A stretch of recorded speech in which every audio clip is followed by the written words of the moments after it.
So what happens when you run for your yoga practice or any exercise routine compromising on your sleep?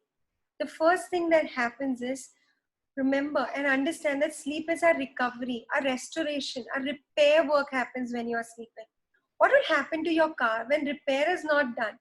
The car's tire is punctured, but you're moving that car. Will it work at its optimum? Not at all.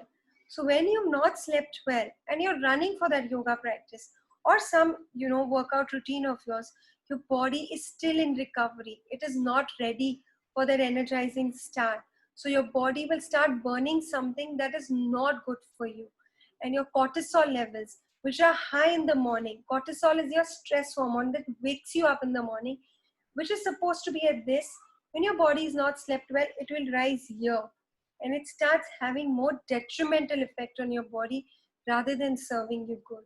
So I urge you to please make sleep your priority, and sleep itself is an exercise.